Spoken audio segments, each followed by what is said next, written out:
who I am today, I never would have thought it was possible. I always thought success and these things were meant for someone else, but it's really meant for anyone willing to push themselves to grow and take the risks.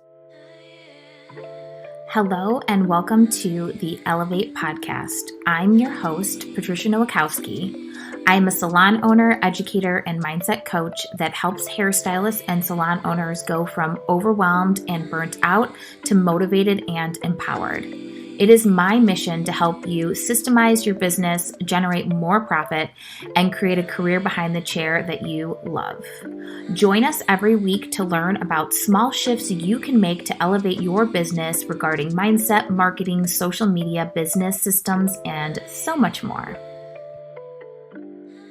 Today, I'm so excited because we have Sheli Dodaro Hernandez here, and she is the owner of the Clean Beauty Boutique, and she is also a coach for Destroy the Hairdresser, which is a coaching company that Sheli and I both coach for. Sheli and I both found Destroy the Hairdresser. It was divine intervention. We went through their program together, and now both of us coach for the company because they completely changed our lives. One of the things that I wanted to talk about today was comfort zones, because I feel like so many stylists get stuck in fear and they live in their comfort zone for most of their career, and they never achieve their max potential or achieve the goals that they set out to actually do because of this place that they get stuck in. And Sheli, I love your story so much. Sheli and I worked together in a commission salon for 10 years. We were literally station neighbors, and I left the salon after 10 years and Sheli stayed. So Sheli, I want you to kind of, one, introduce yourself, and then I want you to share your commission salon story and how long you left and what was the process of you leaving. Well, hello, everyone. My name is Sheli. Like Patricia said, I am a coach for Destroy the Hairdresser, and I am a commission salon owner in the south suburbs of Chicago. And when Patricia, you and I were kind of brainstorming on our topic, and you said comfort zone, the first thing that popped into my head was family zone. I would consider the family zone what you're doing on a day-to-day basis to survive and keep your family intact, happy, fed, alive, and made, appointments are made, sports activities are completed, and everybody's washed, bathed, fed at the end of the night. And you go to bed exhausted, and you wake up exhausted, and you do the same thing again on autopilot day in and day out. That's the family zone to me. With the family zone was my comfort zone, and being in a place that was stable and safe, kept me at my commission salon for 17 years. I just was in that family zone. I was doing what I thought was best for my family and taking care of the people I love the most in the world. So one thing I think that you do really good too is like boundaries with your family. What's some advice you can give on that? Women feel like they're sacrificing somewhere, either with their career or with their family. Well, being a business owner, I've been able to cultivate the business structure that works best for me. And with that, you need support. So being a business owner, I have support in my salon where I know that I can step away, which I'm only in my business really 1 day a week. So those other 6 days, I have the right people in place to help support me when I'm not there. And another great tool that I use, which sounds so simple, but it's very powerful, is do not disturb on my phone. So if somebody calls me, texts me, whatever, and I have the do not disturb on, they know that I'm busy. And if it is an emergency, they can contact somebody else in the salon that can help them out, or send me a text and I'll get back to them as soon as I can. So you delegate, automate. You were at your commission salon for 17 years. 17 years. That's a long, I stayed long for time. 7 years after you left because I was in the family zone. You're in the family zone. And I get the family zone because I have 2 small kids right now. And I think being in that safety comfort zone is really, really important because your priorities shift when you have children. Absolutely. So being in that comfort zone makes it easy to balance. I also was being told, stay small, play it safe. do what you got to do. You can't do these things and be a parent. You can't do these things and be a leader. You have to stay safe and keep your children the focus. Which I think is absolutely funny because the people that we worked for were doing the things that we wanted to do at that time. Right. Right. You were there for 17 years. What was the big leap that made you decide to take that risk? Because at Destroy the Hairdresser, we talk about taking risks because that is the only way you're going to find fulfillment in your business is by taking risks, breaking your vessel, and growing your capacity for success. So 17 years of being in your comfort zone, what was that breaking point that you said, that's it, I'm done. I'm going to do something bigger? Well, for myself, it was learning about what was important to me over those 17 years. So I've always been passionate about clean living, living a more clean, low tox lifestyle. And for me, that centered around organic based food, products, all the things. And being in a conventional hair salon, we used a lot of, in my opinion, toxic products. And as I was growing, evolving as a person, I just could not ignore what was being used in the salon anymore. So educating myself, I was like, I can't do this anymore to my body. And it just so happened that when I was done with being in this toxic environment, somebody called me on the phone and it was like, hey, I am going to be making my commission salon a rental. And I was like, this is perfect. This is my time. This is my sign. And I was just in so much pain from being in this place that it was time for me to go and grow. And it was, I would probably say it was more reactive than proactive, but I was like, I gotta get the fuck out of here because I cannot be around hairspray anymore. My asthma was so bad. I was having health issues and it was just time for me to go.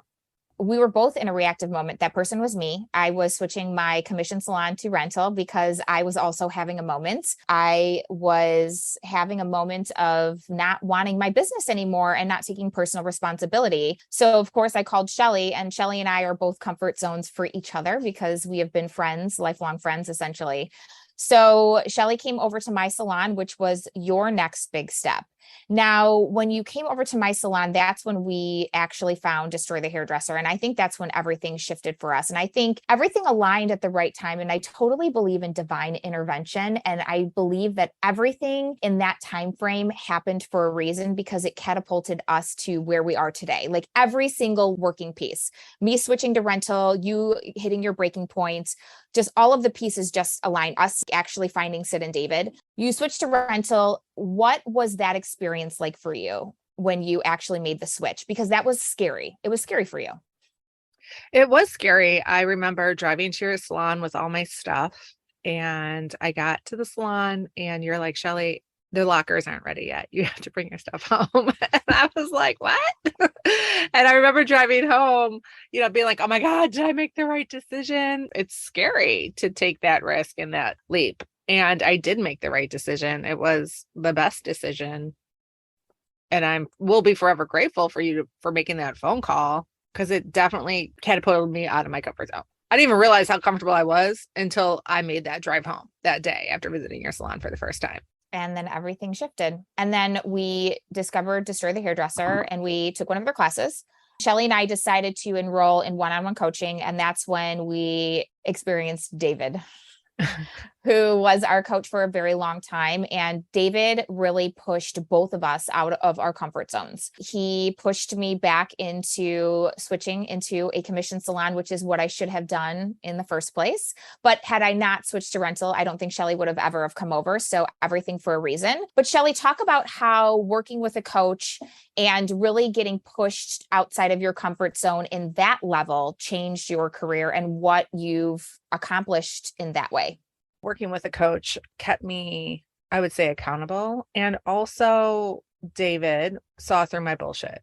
So I like to say that, I thought I was charming. I knew how to work somebody because I was a hairstylist. I knew how to talk to people. And David just saw right through my bullshit. And he was like, no, you can't charm me out of this. You can't outwit me or smile at me or wink at me. And, I'm going to do whatever you say.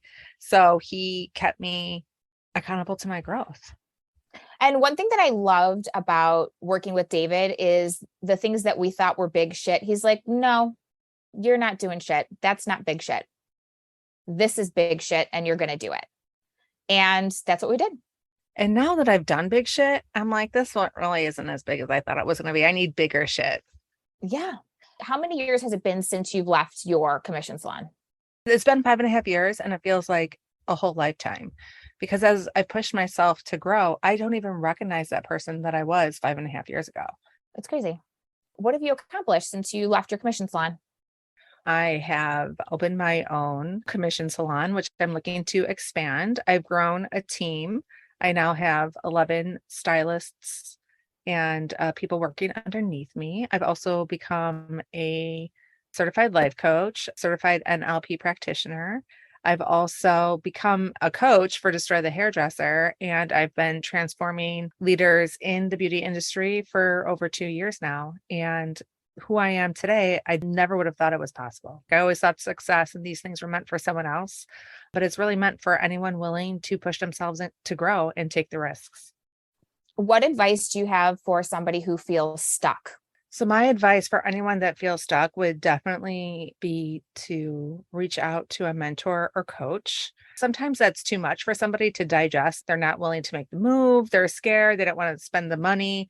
So I would say start with a podcast. So start researching podcasts, maybe do a one-off call with someone, but it's just changing your mindset and taking smaller risks that could lead to the bigger risks. What kind of risks do you suggest they start taking? Some risks that you can take to change up, your day-to-day would be, I would say simple. So simple risks would be ordering something different from Starbucks or driving a different way to work. Those are some simple examples that I use, but deeper things and bigger things would be try a self-help book. Why don't you read a book on marketing? Sign up for that one-off class that you found on Instagram because Google's listening to everything that we say, and take that risk and take that chance. Sign up for the free class. Take that class. That's what we did. I think too, really digesting the stories in your head, because I feel like we tell ourselves stories. We make the unimaginable the worst case scenario. Self-sabotage because we think the worst thing can happen, when in reality, that's like a little sliver of what can happen. And you can't hold back on your future just because of something that might go wrong. But all of us tend to do that. We can intentionally create the reality that we want, or we can let our ego create our reality. So it's like, which one do you want? Well, I think it's very important that you brought that up because taking the risk is the first step, but it's really taking responsibility for your risk.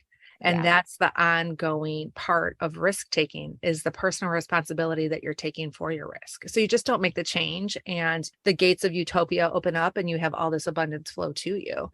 It's taking the responsibility after you've made the risk that really brings the abundance into your life. And I also think it's being able to understand and digest the emotions, because there are tons of emotions, right? We have all these feelings that get stirred up. There's fear, there's sadness, there's confusion. I mean, there's so many things to actually work through. And you can look at those feelings as tools and ways to understand the situation, or you can give into those emotions and react to them, which is, I think, what a lot of people end up doing, which ends up sabotaging a lot of the things that they're creating. So really looking at those emotions as a form of identifying what's happening in the situation instead of actually reacting on them, which I think that's one of the things that really changed my life with Destroy the Hairdresser, is understanding your reactivity and understanding why we respond in the way that we do because of the things that happen to us or the fear that we feel. And that's where the coaching factor comes in. A coach will stay objective. And when you are having those freak out reactivity moments, they're going to ground you and bring you right back. And sometimes they can identify those reactive moments when we're stuck in them. We can't see that reactivity. What type of person do you think should open a commission salon? What do you think it takes? That's a good one. So many people go into it thinking, I'm just going to open a rental salon because I don't want to deal with all the shenanigans, when in reality, it's the same. It's the same. Like, you deal with the same. But two, what do you think it takes to really open a commission salon? What awareness needs to be had when it comes to opening a commission salon to be successful? Well, I feel that if you are willing to take that risk to open a commission salon, you have to understand that it's a business and not a hobby. You have to invest in yourself to learn about business, how business works, and that numbers have no emotion. I feel a lot of stylists that do open up salons really have no business mindset, and that could be detrimental to your business. Working Yeah. off of emotion, not understanding the numbers, trying to be everybody's friend and not a leader. I think taking yourself out of hairstylist mentality and pushing yourself into leadership mentality is what I see a lot of people struggle with. They set up their business in a way that is geared towards just functioning for the hairstylist instead of actually functioning like a business. That does not work. It has to function like a business, like you said. And also being a leader. Being a leader doesn't mean that you're your stylist friend. It means that you are doing all the things that you just touched base on, is looking at your numbers, holding people accountable, having systems and things in place, and just doing the things that you need to do that actually make your business successful. So it's not only doing the sexy stuff, it's doing the back end, not Dude, so it's sexy stuff all as of the unsexy stuff. well, There's right? a lot of unsexy shit. Yes. And I think we get caught up in the sexy stuff that you see on Instagram. So, the way the salon looks, the aesthetic, the people that work for you, all the things.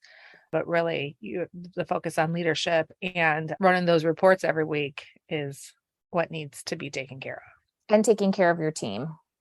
We should have a podcast called Not Sexy in the Hair World. Let's do it. The not so sexy part of owning a salon. Not sexy in the hair worlds. Not so sexy in the hair in worlds. the hair world. I hope today's podcast was helpful today for you. See you next week.